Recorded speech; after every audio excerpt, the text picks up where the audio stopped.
Greetings, fellow Earthlings, and welcome to... Yes, that's right. 14 minutes? Turns out, folks, the news is we don't have time for the news. Hey!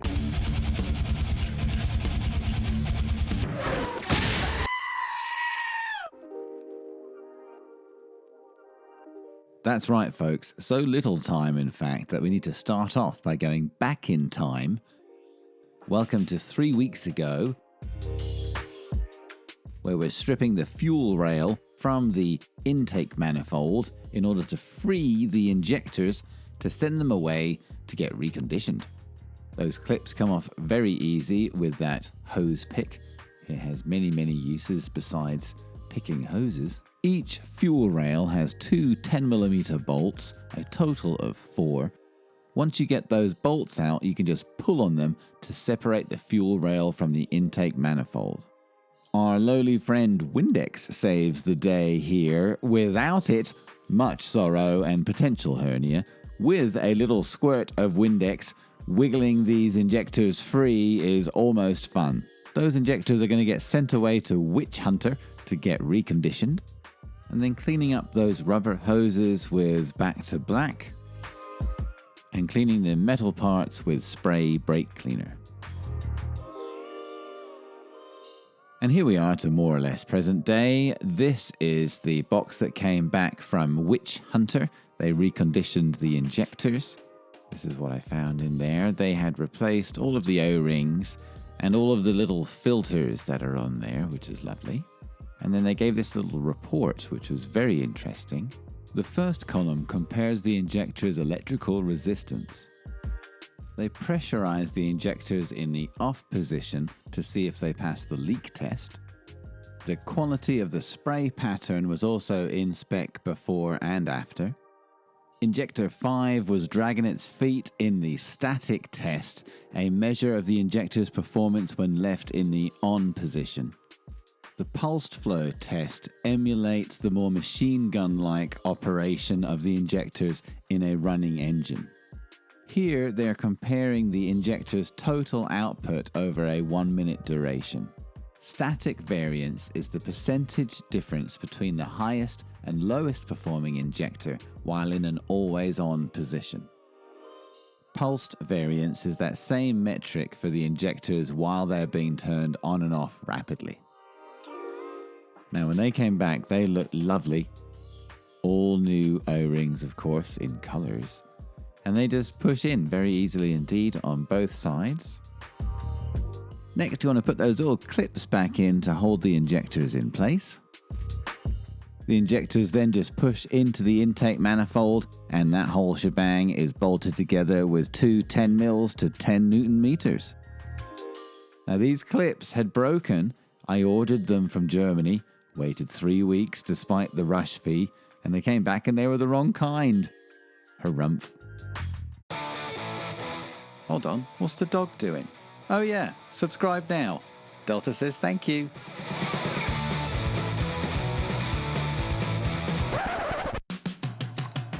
Coil packs next. These are the updated 997 style coil packs from NGK. I'm using this dielectric grease on the boots to ward off moisture and prevent them from sticking to the spark plugs in the future. Seemed like a good idea. Now here's when things went a little awry. I'm trying to put the old bolts in there and they're not long enough. Never mind the heat shield. So here the problem is that the bolts aren't long enough because the 997 design has a different shape where the bolts go in. You need longer bolts. Oh dear. So I went to the Porsche dealer. And thankfully they had millions of them in stock. And so here's the difference. It's a 40mm is what you need. But in addition to that, they have this star drive on them, which is better. There's an E10 on there. I had rounded out one of these Allen wrench ones before removing them, so I'm glad I got these. And basically everything is getting some blue thread locker on it. Even if I don't mention it, assume it. Of course, these are torqued to 10 Newton meters, like almost every small bolt on this engine. Here comes the heat shield then. And so, yeah, guess what? It doesn't fit. Because those bolts now sit higher up. There's no recess for them. Bummer. Here's what I came up with. A stack of washers. Then that stack of washers makes the existing bolts not long enough. It turns out that the old coil bolts that I don't need anymore are the perfect length, and so they can go on to 10 Newton meters. Problem solved. The muffler mounts are next, and interestingly enough, they're using this stacked metal approach to isolate the muffler mounts heat from the engine, and that kind of reminds me of our washer bodge on the heat shields. Hopefully it might work in a similar way. The muffler mount goes on with some 13 millimeters that are all torqued to 23 Newton meters. Here's the bank 2, same sort of dealio, putting those NGKs in there, putting on a stack of washers, heat shield, muffler mount, done. Cam plugs then. You can take these little plugs out so you can see the actual cams and check their timing position. If you don't replace them, all the oil will come out, so we did get some new ones. Now these little guys are in 6 different places on both sides of the cylinder heads. I would like if you would hit the like button. Engine mounts next. That's the driver's side, but it doesn't actually matter. Both of the engine mounts are the same. You just put them whatever side you want. And it just pulls out after taking out those 2 13 mils. On the passenger side, same old deal. Very easy, really. Now you can see, look at the wear there. Definitely the rubber is on the way out. Now looking here at that, yes, there is that wear, but also look, it's off center completely. Now here is the new Rhine branded mount I got from Pelican Parts.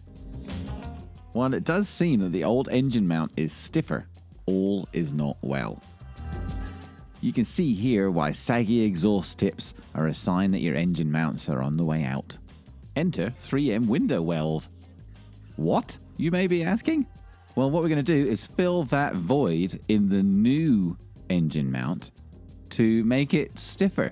The idea here is to get something stiffer than stock, but not quite as stiff as the racing ones that are more or less solid. So here we go. We're going to tape it up just to keep some of that window weld where it's supposed to be. The window weld is a fast-acting urethane with a very black rubbery finish. If you're replacing your windshield, you might use some of this stuff to make all the seals stick back together. The hammer there is just to try to get any air bubbles out for what it's worth. And then with a little bit of cleaning up, it kind of looks like it's supposed to be that way. Using some YouTube magic, we're going to clean up the passenger side engine bay and the driver's side also. Lovely. Here is one of our window welded engine mounts 24 hours later. Now, is it any stiffer? Holy moly, is it? That's as stiff as a stiff thing on stiff day. Is it going to add to our car's driving experience? I don't know, but it definitely transformed the feel of these engine mounts. Remember that bolt that had some rust on it? Well, when I see rust, I bring in stainless steel. So it's an M8 1.25 40 mil. So I special ordered some of those and a little stainless steel washer to go with it to match that flange. And that should stop the rust, but also will add some stiffness too, just by the very nature of stainless steel. Those have the same 13mm heads on them, and we're going to torque those to 23 Newton meters. Both engine mounts are identical, therefore use the same procedure on the passenger side. Next up, we have this ground strap on bank 2 that grounds the engine to the body of the car. That has a 13mm on it that we're going to torque to 23 Newton meters. Hit the notification bell, it's up there. Yes, please. The RMS, or rear main seal. There's the rear. And what we're sealing here is the end of the crankshaft, really, so it can spin without oil flowing all over the place. We're supposed to clean that area up really well, but no oil, no funny business, just dry. And then here is the RMS. Everybody has said you have to get the Porsche branded one. Don't bother with anything aftermarket, it will leak. Now this I did get from the local hardware store. There is a proper tool you can get from Porsche. It costs in the hundreds. This cost in the ones.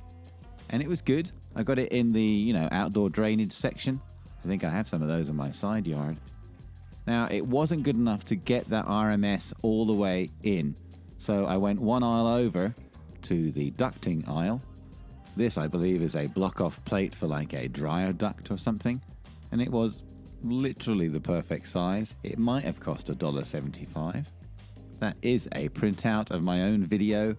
Trying to see how it was beforehand. In the Bentley manual, they say keep whacking till it's all the way in.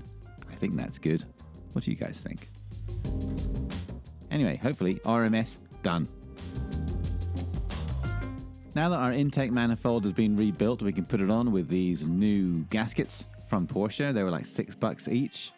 There is our fuel intake system. Looks kind of cool. And this is all held on, believe it or not, with 10 millimeters torqued to 10 Newton meters. No big shocker there. Then we just have to put that fuel line bracket in place to 10 mils to 10 Newton meters there. The dipstick. We kind of fake installed this during the oil episode. Here it is for real. It goes through an O-ring we got in the gasket kit. Just one 10 mil holding that in place to 10 Newton meters. Then we have the oil filler tube. That is also another 10 mil. But because it's on the plastic right there, I'm not torquing it to much. Maybe 5 Newton meters. Then that spare bolt goes into a part that's not installed yet. So we're just going to keep that nut on there to hold it in place. This is the clip for the bank to cam sensor. Just one 10 mil torqued to 10 Newton meters, of course. Bank 1 has a very similar sensor clip, only this one holds both the Vario cam connector and the connector for the crankshaft sensor. The AOS connection piece goes on the bank 2 cylinder head here. I'm not torquing that very much, just again maybe 5 Newton meters. It's plastic, just trying to hold it in place. The one-way check valve for the vacuum system might as well go on next.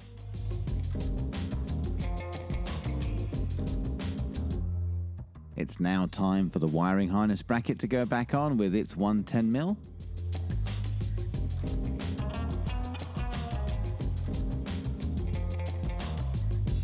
Not all of those hoses are fuel lines. One of them, that one, connects the oil cooler or the heat exchanger to the expansion tank. I brought the starter motor to a local car electric place. They tested it while I waited. They said it draws very little current and does plenty of work. It's in good shape. So I cleaned it up and just bolting it back on there. We got some 15 mils going to 45 Newton meters. The injector cable clips, finally. I ordered them again after the wrong ones came. These were hiding in Georgia the whole time. The American Georgia, I presume. There we go. That was worth waiting a month. Alright, I guess that means we're ready for the wiring harness. Woohoo! Unfortunately, that's all we have time for this week. Thank you very much for watching. Till next time.